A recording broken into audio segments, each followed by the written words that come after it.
Quiero darle un saludo a aquellas personas que nos ven a través de las redes. Que Dios les bendiga. Dispón tu corazón hoy, porque la palabra que Dios tiene hoy, como toda su palabra, de principio a fin, es que poderosa. Amén. Me llama la atención algo, ¿sí? En este pasaje, antes de leer, todos los seres humanos pasan por situaciones buenas y situaciones difíciles, ¿cierto?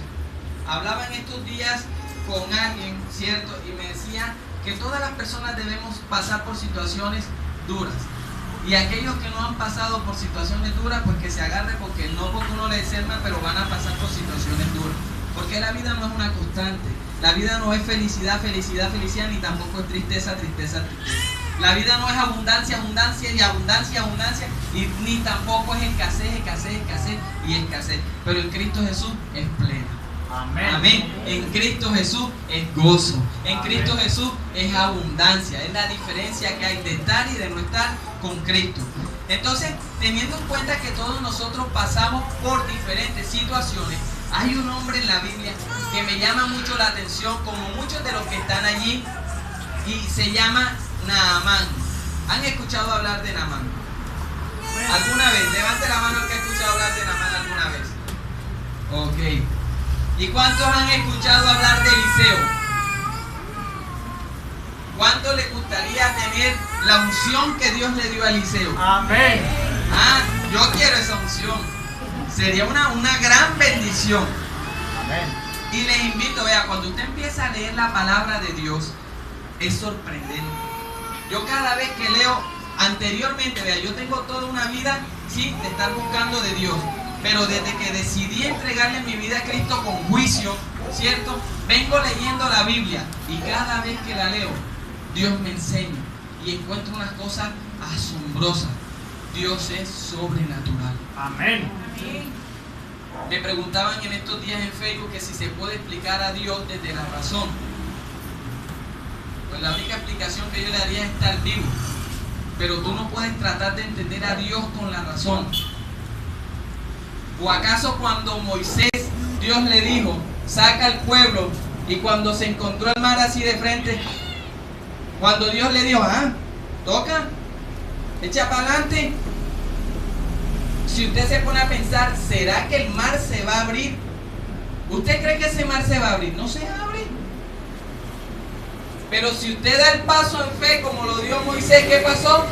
Se abrió. ¿O acaso usted cree que desde la razón va a entender cuando se cayeron los muros de Jericó con unas cuantas vueltas y con un grito? Póngase usted a pensar eso. ¿Cómo va a explicar usted con la razón que un pueblo le dé vueltas a unas murallas y que después de que dio la vuelta grite y que se vengan esas murallas? No estamos hablando de una pared, de un bloquecito de los que usan hoy en día para construir una casa. Estamos hablando de unos ¿qué? Bloques. Unos bloques grandes. Si uno va, ¿cuántos han ido a Cartagena? Levante la mano. ¿Han visto el castillo de San Felipe? ¿Han visto las murallas? Esos bloques ¿cómo es? De piedra, roca maciza. Ahora imagínese usted esas murallas de Jericó. Anteriormente los castillos, los reyes construían sus murallas para defensa de ellos. Eran impenetrables para que el enemigo no viniera y obviamente no les quitara el reinado. Imagínese esas murallas. Desde la razón entender usted que con unas cuantas vueltas y un grito se va a caer. No, eso es fe. Amén. Amén. Eso es fe. Entonces vamos a tocar 3 puntos antes de leer hoy. El primero es el siguiente. Bueno, primero les doy el nombre, el título que le he dado a este mensaje. Lo que tú esperas y lo que Dios hace. Amén. Lo que tú esperas y lo que Dios hace. ¿Cuántos de los que están aquí le han pedido algo a Dios? Amén. Amén. ¿Y cuántos todavía están esperando eso que le pidieron a Dios? Yo soy uno de ellos. Amén. Y sucede algo, que cuando tú empiezas a buscar de Dios, prestemos mucha atención, cuando tú empiezas a buscar de Dios y te vas metiendo en su presencia, aprendes a ser paciente, aprendes a esperar. Dice en el libro de Salmos, Si no estoy mal, en el capítulo 37:7 dice que cuando tú ores, espera. No te afanes, espera en silencio, aguanta. Porque Dios te va a dar respuesta en su tiempo, no cuando tú quieras. Y ahora sí vamos, ¿quién era Naamán? ¿Quién era Naamán? Era un general de los más valientes que tenía el ejército de Siria. ¿Ven? ¿Era qué? La palabra de Dios en el capítulo 5, ya estamos todos allí, lo describe en el versículo 1. Describe quién me... Un momentico que se me fue acá. En el capítulo 1, versículo 1, perdón, del capítulo 5, describe a Naamán la palabra de Dios como un hombre que...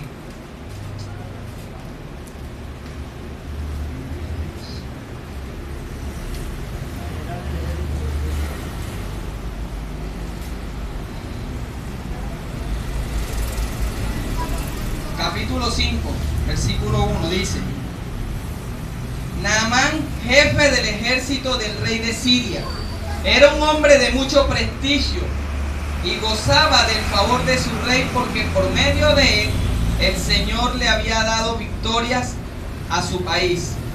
Era un soldado valiente, pero estaba enfermo de lepra. Lepra. ¿Han escuchado hablar de la lepra alguna vez? ¿Sí? Dice, según las consultas que yo he realizado, que la lepra era una enfermedad tan fuerte que cuando una persona en los tiempos de antes le daba lepra, ¿era qué? Apartada.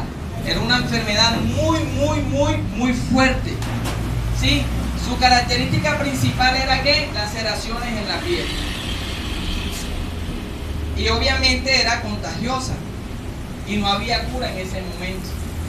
No estábamos como estamos ahora, que la ciencia ha avanzado, gracias varón, que la ciencia ha avanzado tanto que le encuentran cura fácilmente a muchas cosas, ¿cierto? Así pasan los años.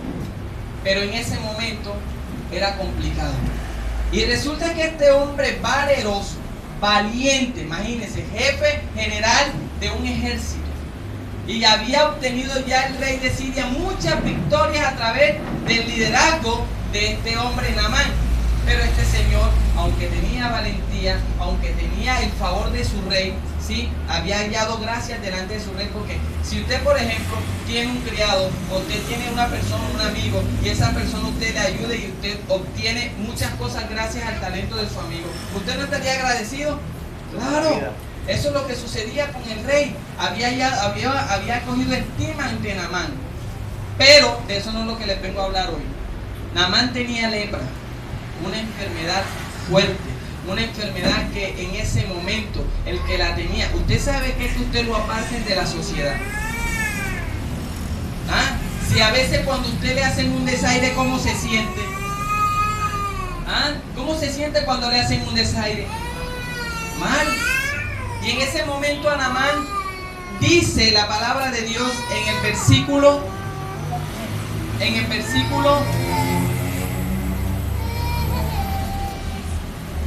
y del 1 al 4, y de Siria habían salido bandas armadas y habían llevado cautiva de la tierra de Israel a una muchacha, la cual servía a la mujer de Naamán. Llevaron a una muchacha ¿de dónde? Del pueblo ¿de dónde? Del pueblo de Israel. Del pueblo de Israel. Y miren lo que es tener un testimonio. Prestemos mucha atención. Miren lo que es tener testimonio. Esta dijo a su señora: si rogase mi señora al profeta que está en Samaria, él lo sanaría de su lepra. ¿Quién le dijo quién a quién? La muchacha israelita que habían ellos tomado como esclava y la habían puesto al servicio de la esposa de Naamán. Ella se dio cuenta que Naamán, pues obviamente tenía lepra, y le dijo a la esposa de ella: mi señora, mire, si usted le dice a mi señor que vaya a donde el profeta, él la sanará. Ese profeta del que están hablando es Eliseo. Y Eliseo fue el hombre que continuó con el legado que Elías tenía en la tierra. Amén. Y mayor aún, porque antes de partir Elías, Eliseo obtuvo una doble unción de parte de Dios. Amén. Y si usted quiere ver las cosas que Dios hizo a través de Eliseo, yo lo invito a que lea el libro de Segunda de Reyes. Una de las tantas, algo sencillo para Dios. Habían 100 personas y solo habían 20 panes para comer. Y viene Eliseo y le dice a una persona, hazme un favor y reparte. Pero ¿cómo voy a repartir yo si solamente hay 20 panes? El Señor me ha dicho que lo reparte porque todos van a comer y va a sobrar pan. Y así fue. De 20 panes, no sé cómo multiplicó Dios el resto, pero sobró pan. Amén. Ese es uno de los tantos milagros que Dios hizo a través de Eliseo. Entonces, vemos aquí un hombre que está enfermo, que es Naamán. Vemos que miren cómo Dios utiliza, oigan, la situación de la esclava que ellos habían tomado de la muchacha israelita, que para ella de pronto diría uno, oye, pero ¿cómo se sentiría ella? Y miren en ella que de pronto no hay resentimiento y le dice a su señora, dígale a su esposo que si donde el profeta él la va a sanar. ¿Cómo es que tú después de que alguien te hace un daño, tú le hables con amor y quieres el bien para esa persona? Eso solamente sucede cuando Dios está en el medio. Amén. Amén. Pero no voy a hablar de ella. Ella fue el canal que Dios usó para que Naamán viera la gloria de Dios. Y miren lo que dice más adelante. Entrando esta dijo a su señora, si rogase mi señora al profeta que está en Samaria, él lo sanaría de su lepra. Entrando Naamán a su señor le relató diciendo, así ha dicho una muchacha que es de la tierra de Israel. Y vino Naamán con sus caballos y con su carro. Bueno, más adelante, ¿sí? Después de que él se entera de esto, Naamán se acerca donde su patrón, donde el rey de Siria, y le dice, ven acá, hay una muchacha de Israel que viene y me dice que hay alguien que me puede sanar de esta lepra. ¿Me puedes dar la mano y me das un permiso para ir hasta allá? Claro que sí. Déjame, yo hago una carta y tú se la vas a entregar al rey, que va escrita por mí, y le vas a decir que te sane. Pero antes de eso, llévale un presente. Y le llevó varias cosas, monedas de plata, monedas de oro, vestido, y arrancó para allá. Después de que Naamán llega donde el rey, sucede algo. Él le dice, ven acá rey, aquí está la carta. Entonces el rey de Israel la lee y dice, pero ¿acaso soy yo Dios para sanarte a ti? Total que yo me imagino que Naamán se va como triste. Digo yo, bueno, no logré lo que yo quería. Pero resulta que llegó esto a oídos de un hombre, el profeta Eliseo. Y Eliseo mandó a llamar a Naamán. Y de eso es lo que les voy a hablar, de esta parte. Porque ese mensaje hay para hablar solamente en este capítulo 5 hay para hablar de muchas cosas. Hoy voy a hablar específicamente de un punto y el próximo domingo lo invito porque voy a hablar sobre los milagros. Amén. Entonces, ahora sí nos ubicamos. Dice, entrando Naamán, y de Siria habían salido bandas armadas y habían llevado cautiva de la tierra de Israel a una muchacha, la cual servía a la mujer de Naamán. Esta dijo a su señora, si rogase mi señora al profeta que está en Samaria, él lo sanaría de su lepra. Más adelante dice, en el versículo 9, y vino Naamán con sus caballos y con su carro y se paró a las puertas de la casa de Eliseo. Esto sucedió después de que él ya había salido de donde el rey de Israel. Entonces Eliseo le envió un mensajero diciéndole, ve y lávate 7 veces en el Jordán y tu carne se restaurará y serás limpio. Eso se lo mandó a decir ¿quién? Eliseo. ¿A quién? A Naamán. Y Naamán se fue enojado, diciendo, he aquí yo decía para mí, saldrá él luego y estando en pie invocará el nombre de Jehová su Dios y alzará su mano y tocará el lugar y sanará la lepra. Eso era lo que Naamán creía que iba a pasar. Amén. Y Naamán se fue enojado diciendo, aquí yo decía para mí, saldrá él luego y estando en pie invocará el nombre de Jehová su Dios y alzará su mano y tocará el lugar y sanará la lepra. Abana y Farfar, ríos de Damasco, ¿no son mejores que todas las aguas de Israel? Si me lavaren ellos, ¿no seré también limpio? Y se volvió y se fue enojado. Mas sus criados se le acercaron y le hablaron diciendo: Padre mío, si el profeta te mandara alguna cosa, alguna gran cosa, ¿no la harías? ¿Cuánto más diciéndote: lávate y serás limpio? Él entonces descendió y se zambulló 7 veces en el Jordán, conforme a la palabra del varón de Dios, y su carne se volvió como la de ¿qué? La de un niño, y quedó limpio. Poderoso. Amén. Aquí hay varias situaciones. Yo no sé qué circunstancias estás pasando tú y aquellos que nos están viendo, los que estamos aquí, los que están viendo.